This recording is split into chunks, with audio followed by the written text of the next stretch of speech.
ভোর তখনও পুরোপুরি জেগে ওঠেনি। চট্টগ্রামের আকাশে ছিল এক অদ্ভুত নীরবতা। 1981 সালের 30 মে। সেদিন শুধু একজন রাষ্ট্রপতির জীবন কেড়ে নেয়নি, থমকে দিয়েছিল একটি জাতির স্বপ্ন, একটি দীর্ঘমেয়াদী রাষ্ট্র দর্শনের যাত্রা এবং জনগণের শক্তিকে রাষ্ট্র গঠনের মূলধারায় আনার এক সাহসী উদ্যোগকে।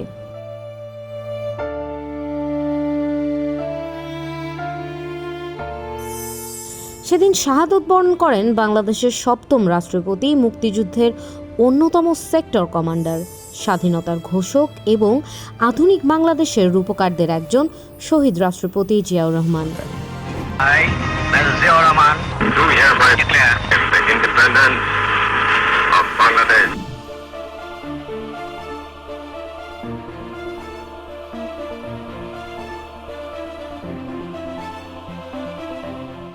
কিন্তু ইতিহাসের গভীরে তাকালে দেখা যায় তার মৃত্যুতে এর চেয়েও বড় কিছু হারিয়েছিল বাংলাদেশ।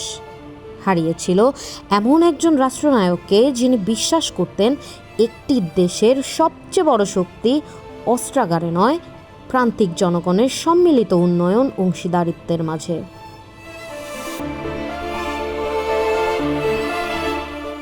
বাংলাদেশ যখন যুদ্ধ বিধ্বস্ত, অর্থনৈতিক সংকটাপন্ন এবং অনিশ্চয়তার পথে হাঁটছে, তখন জিয়াউর রহমান এক ভিন্ন দর্শনের কথা বলেছিলেন। খাদ্য উৎপাদন দ্বিগুণ করতে হবে। 2 নম্বর, সমস্ত রাস্তার 2 ধারে ফলের গাছ লাগাতে হবে এবং রাস্তার 2 পাশে ঢালুতে শাকসবজি চাষাবাদ করতে হবে। সমস্ত পুকুরে মাছের চাষ করতে হবে। প্রত্যেক ঘরে ঘরে হাঁস মুরগির খামার করতে হবে। মেয়েরা ঘরে কুটির শিল্প করবে। তিনি উপলব্ধি করেছিলেন গ্রামের মাটিতে কৃষকের ঘামে, যুবকের শ্রমে এবং সাধারণ মানুষের অংশগ্রহণের মাঝেই রয়েছে বাংলাদেশের প্রকৃত সার্বিক নিরাপত্তা।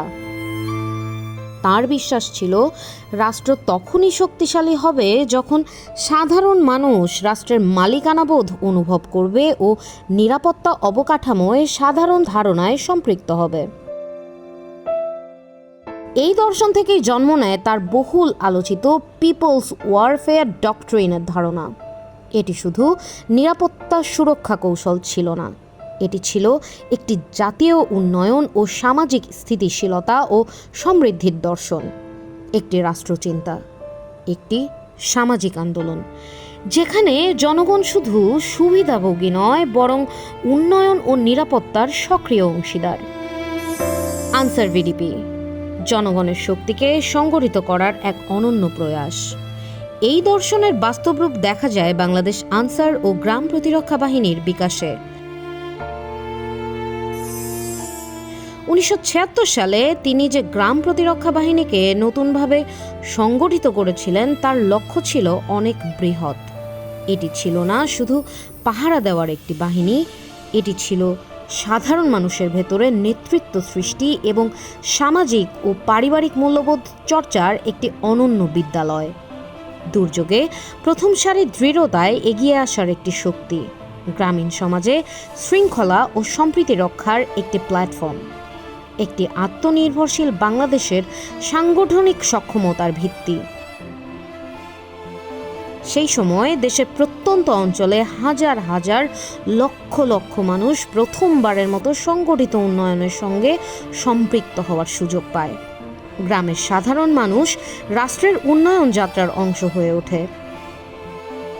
তারপর এলো সেই কালরাত্রি, 1981 সালের 30 মে। হঠাৎ করেই থেমে যায় সেই যাত্রা।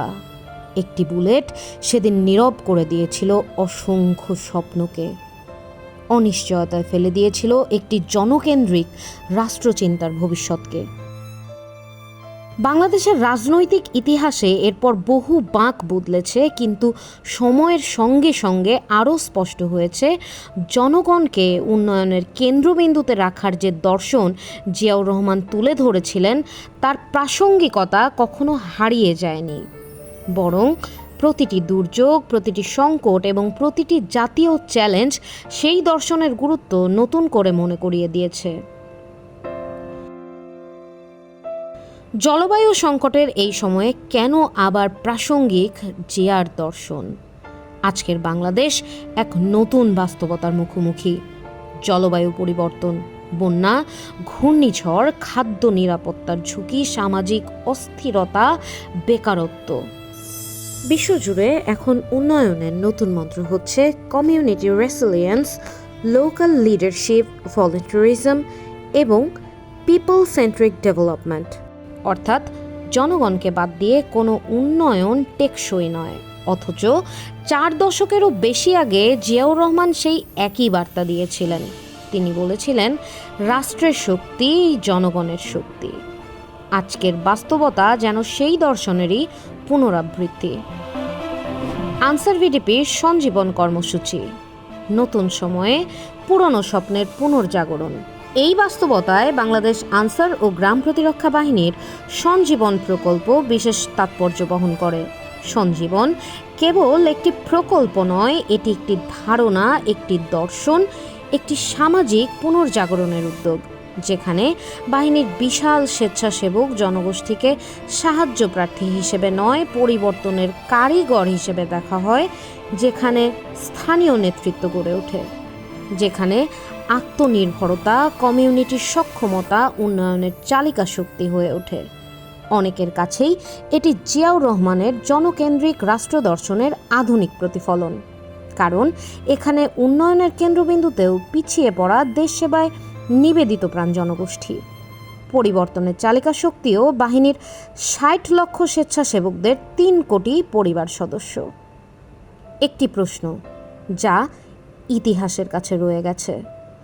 আজ তার শাহাদতের 45 বছর পরও একটি প্রশ্ন আমাদের সামনে দাঁড়িয়ে থাকে। যদি তিনি আরও কিছু বছর সময় পেতেন, তবে কি বাংলাদেশের জনগণ ভিত্তিক উন্নয়নের ইতিহাস আরও ভিন্ন হতো? উত্তর হয়তো ইতিহাসের কাছে। কিন্তু একটি বিষয় স্পষ্ট, তিনি যে দর্শন রেখে গেছেন তা এখনও প্রাসঙ্গিক, এখনও জীবন্ত, এখনও অনুপ্রেরণার উৎস। শ্রদ্ধায় স্মরণে 30শে মে এলে তাই শুধু একজন রাষ্ট্রপতিকে স্মরণ করা হয় না, স্মরণ করা হয় একটি স্বপ্নকে, একটি দর্শনকে, একটি বিশ্বাসকে, যে বিশ্বাস বলেছিল আনসার ভিডিপি পরিবারের 3 কোটি সদস্যের সক্ষমতা ও সম্ভাবনাকে কাজে লাগিয়ে যদি জনগণের শক্তিকে জাগিয়ে তুলতে পারে, সেই জাতিকেই থামিয়ে রাখা যায় না। শহীদ রাষ্ট্রপতি জিয়াউর রহমানের শাহাদত বার্ষিকীতে গভীর শ্রদ্ধা। শ্রদ্ধা তার দূরদর্শী নেতৃত্বের প্রতি, শ্রদ্ধা তার জনকেন্দ্রিক রাষ্ট্রচিন্তার প্রতি, আর শ্রদ্ধা সেই আত্মনির্ভর বাংলাদেশের স্বপ্নের প্রতি যা এখনও কোটি মানুষের হৃদয়ে বেঁচে আছে। প্রান্তিক কণ্ঠস্বর, নিউজ ডেস্ক।